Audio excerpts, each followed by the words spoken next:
Welcome to another episode of Land of the Lustrous. So in the previous and first episode of the series, we basically established the basic world. I would say not even the plot, just the basic world of this anime, which is very interesting. So we're following a group of gems, if you will. Our main character being Phos or Phosphophylite. And they are all androgynous. I talked about it in the previous episode. You guys said that it's fine if I just use whatever pronoun for them because yeah, they are supposed to be, well, gems, you know, so they don't really have a gender. So yeah, for the feminine looking ones, I'm gonna say she, probably just because I'm used to it, and the male looking ones, I'm gonna say he. But either way, we met a bunch of, like, a group of gems and stuff like that, and Phos seems to be very fragile, one of the more fragile ones. And we also met Adamant, who is voiced by Kirei. Of course, he has such a fantastic voice, such a deep voice. He looks really, really cool.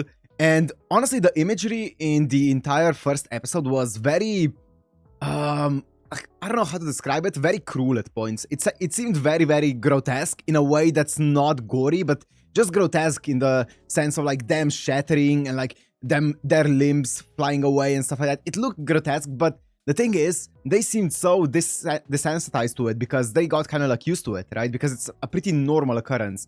The problem is, if you lose any part of your body, you also lose a part of your memories, and you don't know which part it is, right? Because in your gem body, memories are stored, and if you lose just a fraction of it, a fraction of your memories are going to be lost as well, which is terrifying. Such a terrifying thought, you know? But I really like the concept, but also, as I said, yeah, it sounds very existential. It sounds like it could go very dark very fast, and or, like, very sad. And I'm not sure if I'm ready for that. But either way, we also met Cinnabar at the end of the previous episode, which she seems to be this kind of gem who is poisonous, right, to everyone around her, to all of the other gems around her. So she's basically been tasked to survey the entire area at night, because all the other gems kind of use the sun energy to get powered up. Meanwhile, Phosphophylite is, or not Phosphophylite, Cinnabar can use the moon's energy as well to power up. So I guess she requires a lot less UV light to function, because obviously the moon does reflect a bit of UV light, but not nearly as much as the sun. So I guess that's enough for her to function and survey the area at night. But at night, usually the enemies that we see that come from, like, the moon or whatever, they don't appear at night, apart from when Phosphophylite was there to, you know, she was trying to fill in her encyclopedia, and she wanted to ask Cinnabar a few questions, and that's when the soldiers, we don't really know what they are yet, it hasn't been revealed to us, but they attacked. And Cinnabar said something very interesting, which I've been thinking about ever since I watched that episode. She said something along the lines of, you know, that she wants to go to the moon because at least she would be acknowledged and she would be wanted for the things that she has, as opposed to, you know, being scared and being outcast for the things that she has. Because here it feels like she is obviously scared, she is very much, everyone's scared of her because of, well, if she touches, or her poison, I guess, touches you, then that part of your body must be scraped off because all the memories are lost on the part of your body that she touches you. So or the poison touches you. So yeah, it's very interesting. It feels very sad, you know. And also we found out that she is even more fragile than Phosphophylite. So basically that's the entire premise. It's been a bit of a rambling intro. It's not gonna be always like this. You guys, honestly, the support on the first video, not really even with the views, but just with the likes, and also the views did rack up a lot in, like, the past few days, right?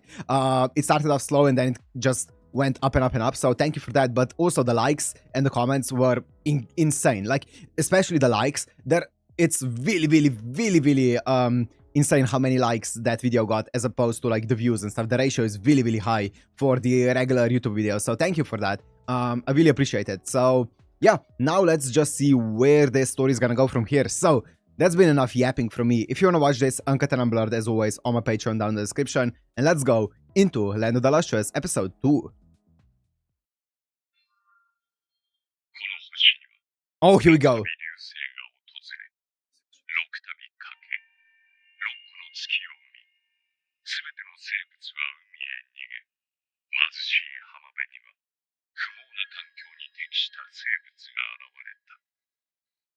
The gems.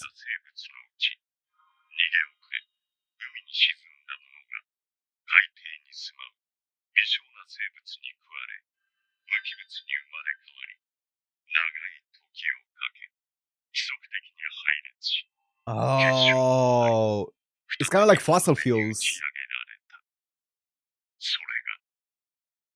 So diamond. We saw diamond at the end of the previous episode. I just wanted to make sure that I have the story down for what they were talking about just now, because that seems like the origin of basically the current state of affairs. So 6 shooting stars, so 6 meteors, hit the Earth and basically fractured it, and there were 6 moons that got created as well. But either way, some of the life forms obviously probably died off, and the ones that survived went into the sea, and obviously there was like evolution and stuff like that, and they were changing in the sea. But also some of them obviously died because they couldn't take the sudden change, and they sunk to the bottom of the sea, and that's where they got slowly over time, kind of like how fossil fuels are degraded, or kind of like how diamonds are made under like big pressure. They got made into gems, right? Those life forms got eventually made into gems, and those gems flew to the surface, and they became these gem people who are supposed to be like suitable for inhabiting the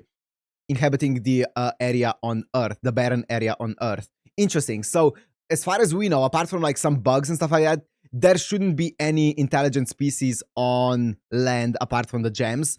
Maybe there are now, but according to this story, the our gem people should be the only ones, unless there's going to be some exceptions later on. Diamond. Yeah, we saw Diamond, as I said, at the end of the previous episode. She looked crazy. Like, her design speaks like important person.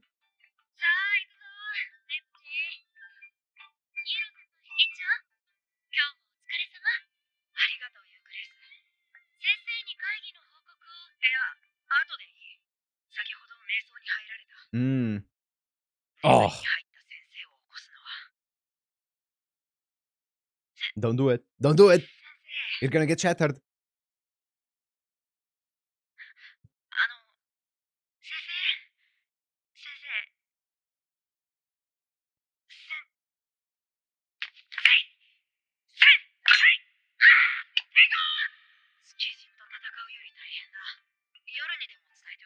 Okay, that was just... Okay. It was just in her memory. Or her head.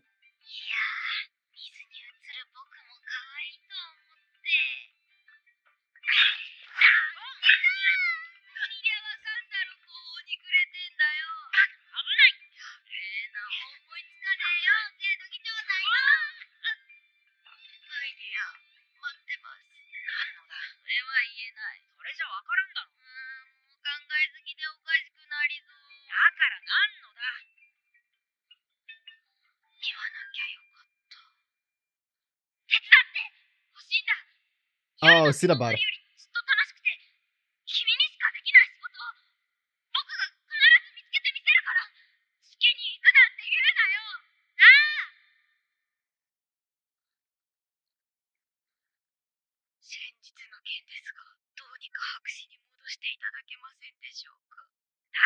Aww.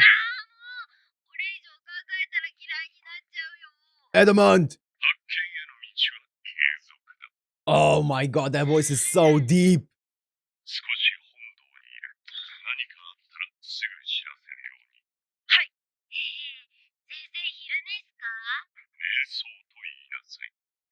Look at Jade.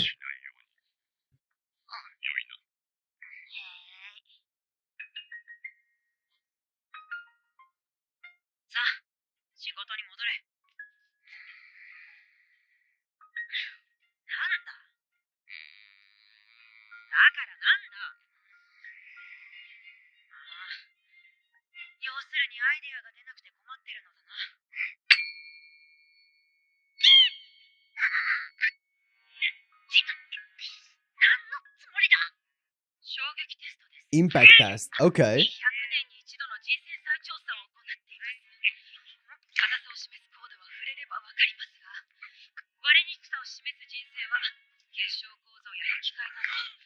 What?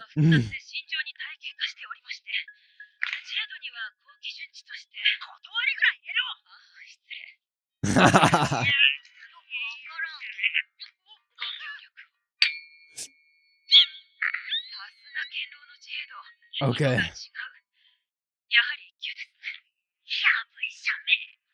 So they feel pain.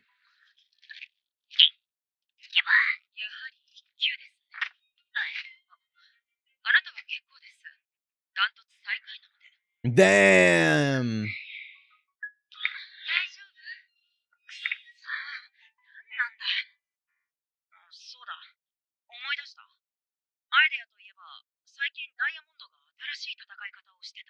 Here we go. I want to see more of Diamond.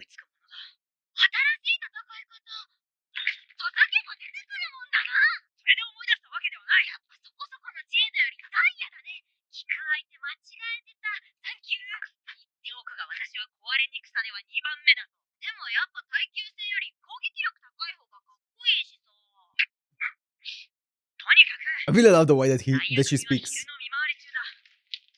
Phos.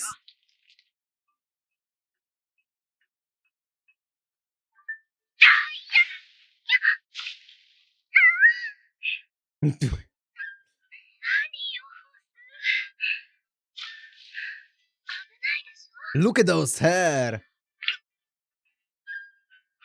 That hair? Yeah, sure. Exactly.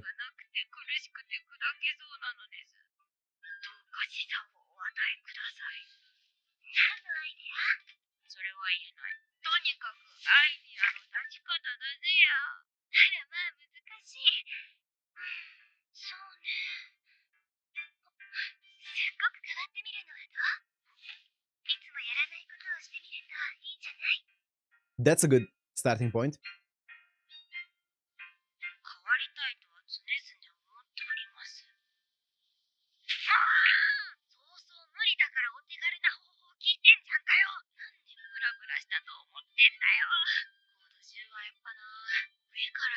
Whoa! She has a hardness of 10. That would make sense. It's a diamond.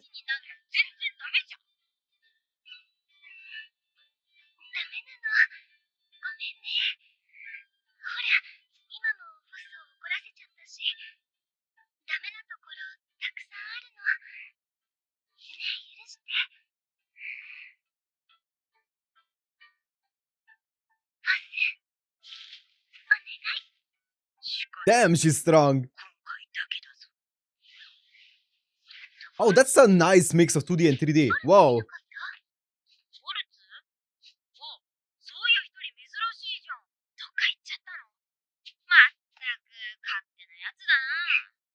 Bortz.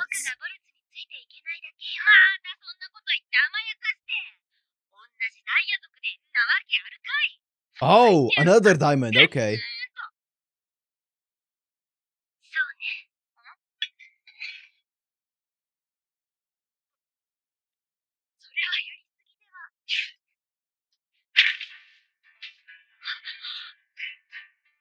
Oh. So there are multiples of like the same gem. That makes sense. Oh, the music is so good.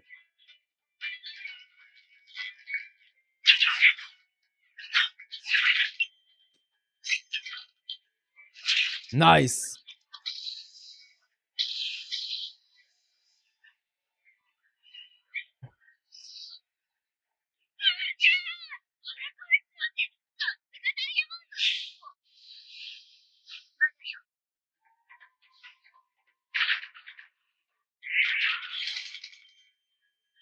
Oh, the blade.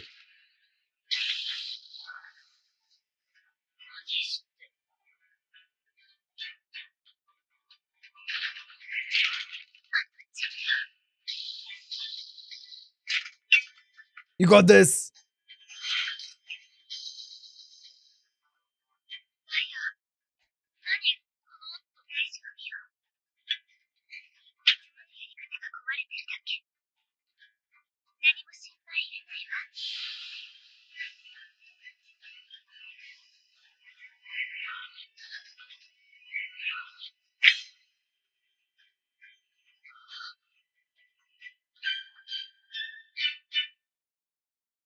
Jade. Most scale 7.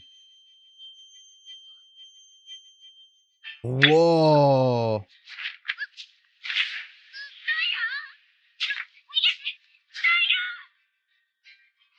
What?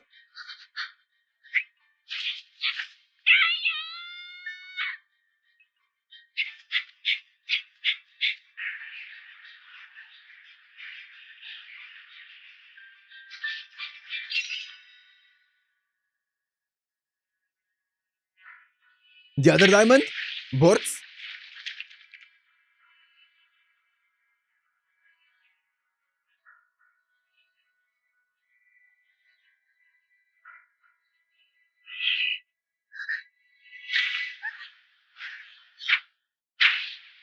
Doesn't look like a diamond.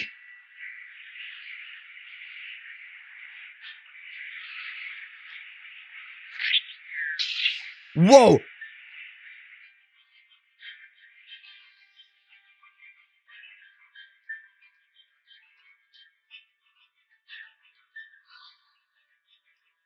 Who is that?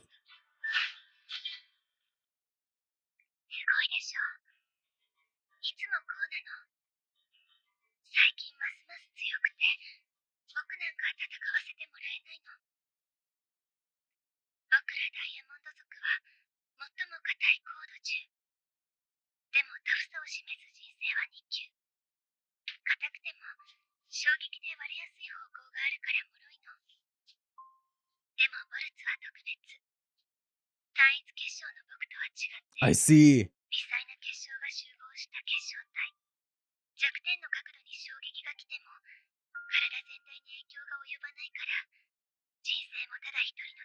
Whoa.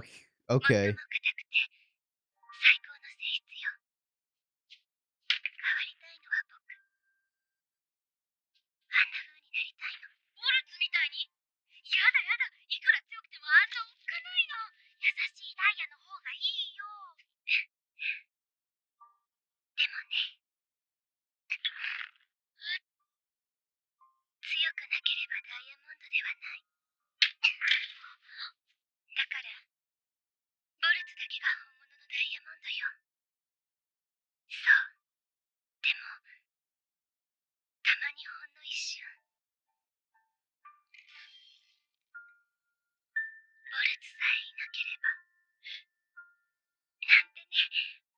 I see. So that's the fragility that she's talking about.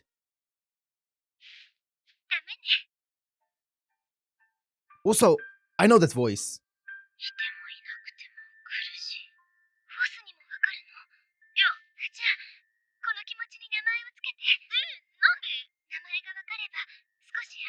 Can't live with or without them.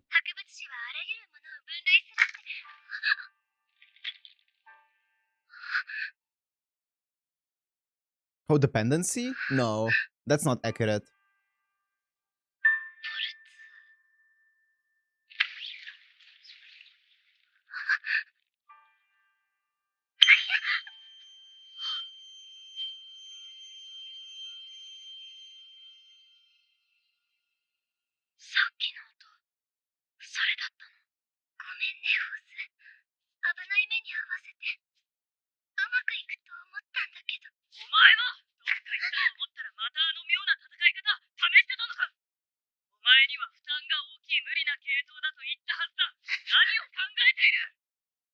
I see, because it puts a lot of force on her body and she's fragile.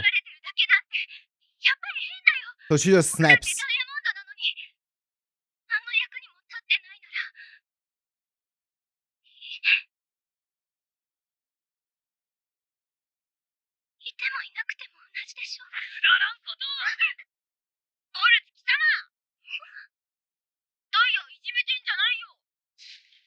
I love Phos.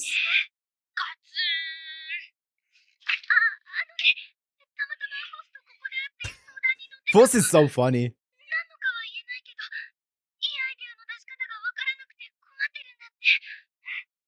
I'm trying to take in everything, but because it feels very symbolic.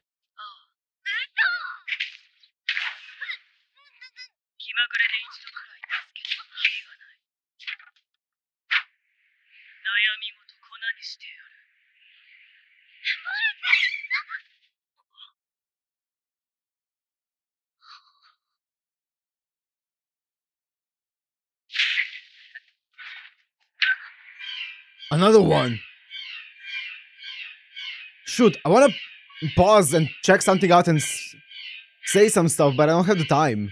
There's so much going on. Uh-oh.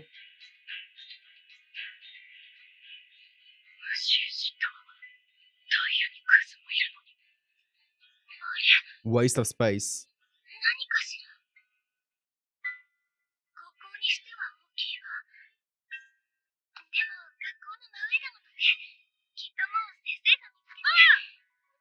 He's meditating.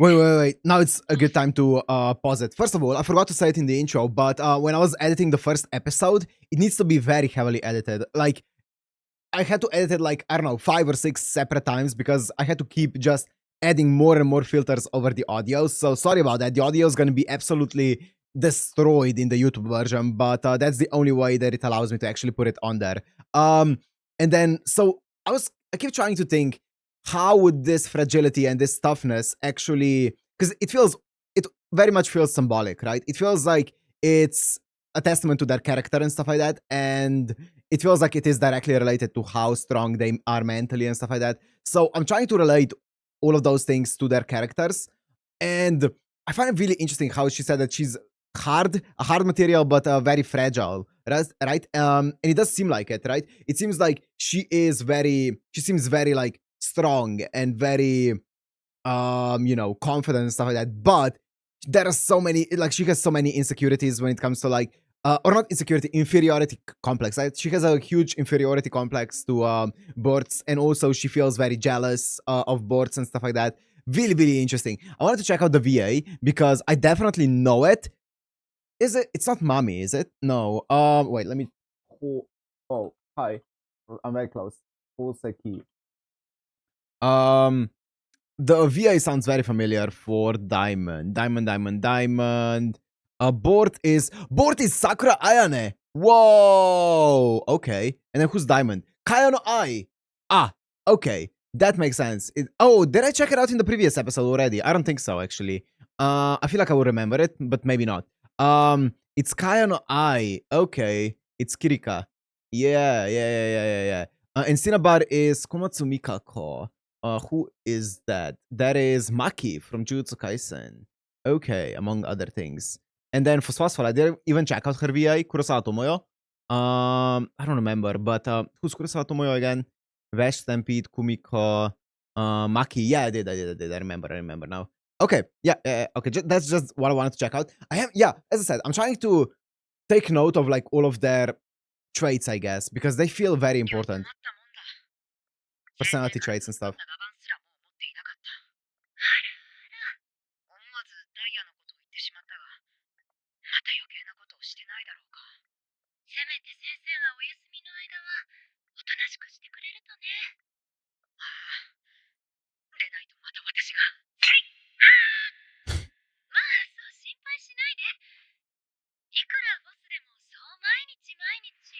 Here we go.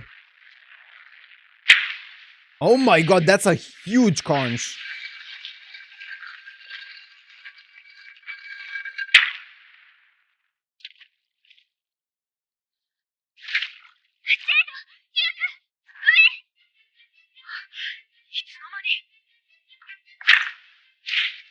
Come on, Bortz.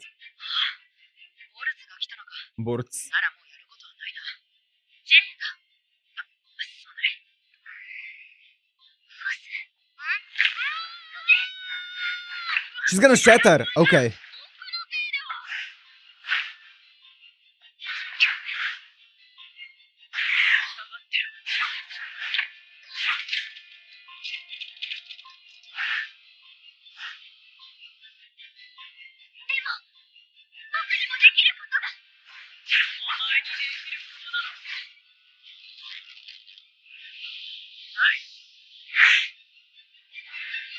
Nice.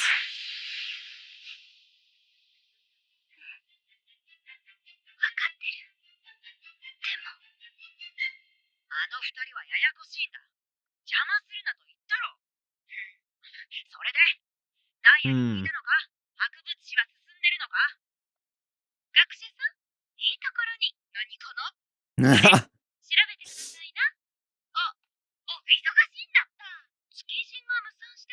Lunarians, that's what they're called.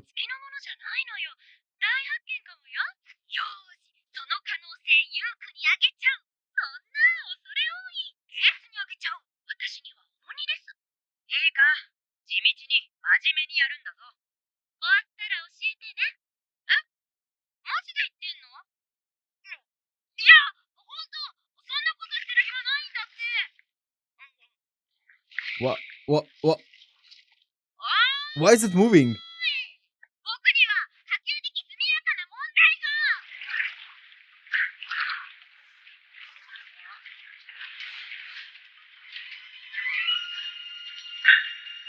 Oh, that's disgusting.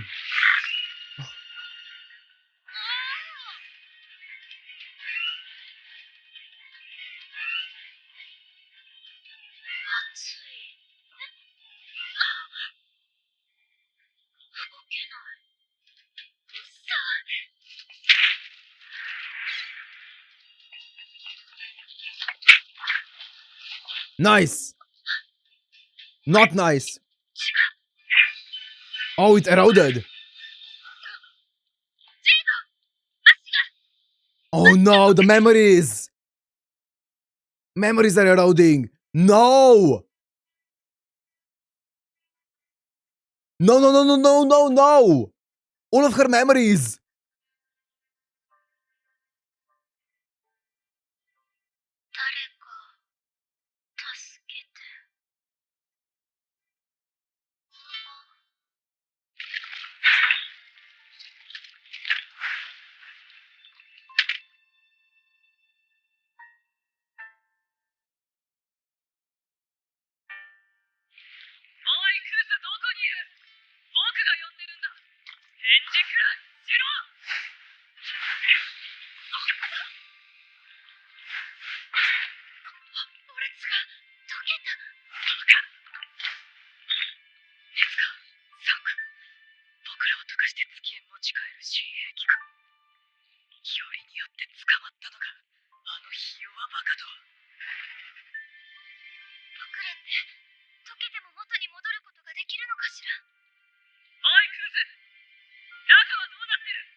Are those her eyeballs?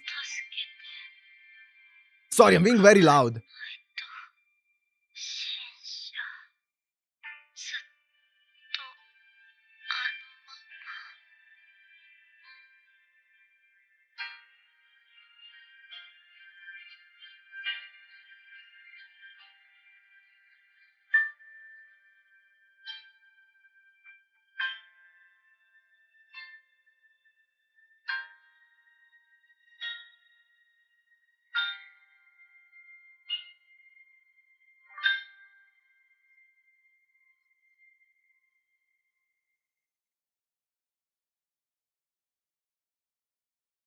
No! You end the episode like this? Are you? No, there's something else after. That's an after credit scene and not a preview. Otherwise, I'm not gonna be happy. It's a preview. No, it's just a preview.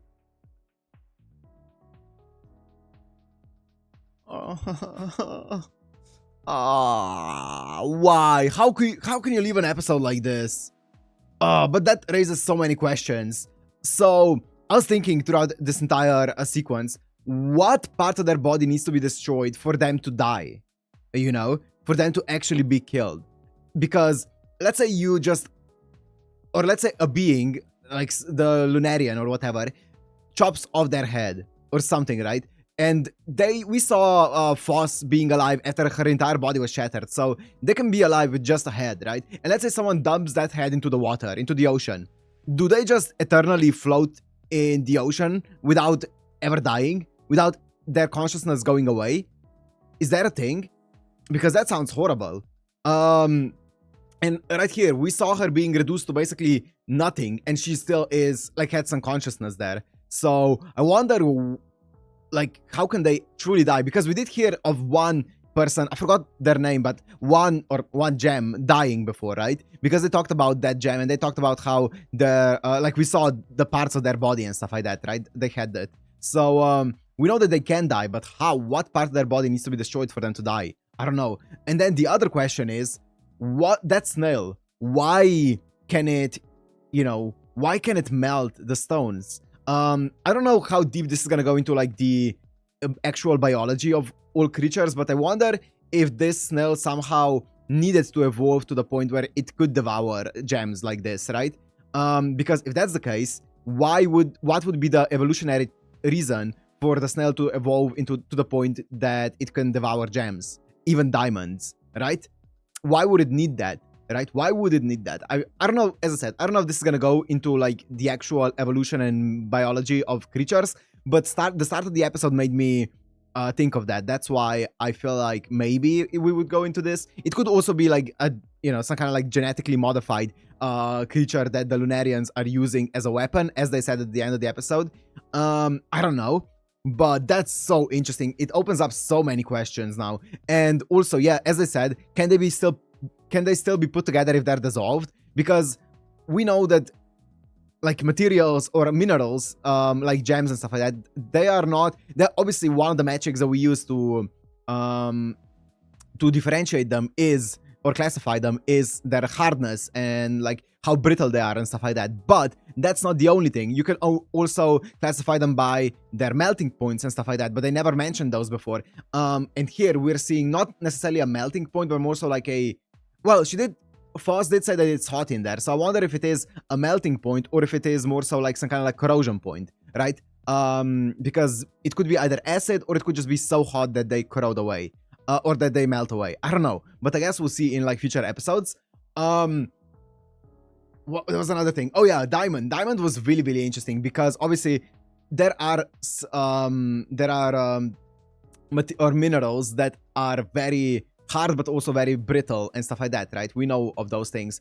There's sunglasses like that. That's why they add different stuff. I don't remember the exact reason or the exact logic behind it, but I know that, yeah, some glass can be very, very hard as long as you don't bend it. But the second you, like, slightly bend it, or no, I think it's very hard and you can't really bend it, and if you put a lot of force into, like, a widespread area, it doesn't really do much and can't really break it. But if you take, like, one small point, like a pin or something, and you stab it, it's gonna just shatter fully, right? Because of how brittle it is. I think so. So I think that's what Diamond was talking about. Not, obviously, she isn't as brittle as some of the other gems. She still seems pretty strong, but it seems like one, strong point of impact on, like, a part of her body, and she just breaks, like how she was like what she was doing with the sword, right? Because it was putting a lot of stress on just her forearms, and they ended up breaking off. So that's interesting. And obviously, yeah, it feels like there's a lot of inferiority that she feels, and jealousy that she feels towards, or it's not even jealousy. I think yeah, no, I think it's more so envy than jealousy. I think it could be a bit above, towards Bortz, right? Bortz. So that's really interesting. And yeah, I wonder, man, I really wonder how linked. Still, I'm trying to see this because there's not been a very clear indication, but I do wonder how clearly linked the actual toughness or the hardness of the gems are to, the actual personality of the stones. So I'm guessing we're gonna see this as we watch, because yeah, I'm trying to link it together, but I can't fully link it together just yet. So I'm gonna need to see more before I fully make the connections there. But I'm trying to take everything in. So that's really interesting. Really, really interesting. I guess we'll see. Anyways, I'm gonna end it here. Hope you guys enjoyed. If you did, make sure to like and subscribe, and I'll see you in the next one. Peace.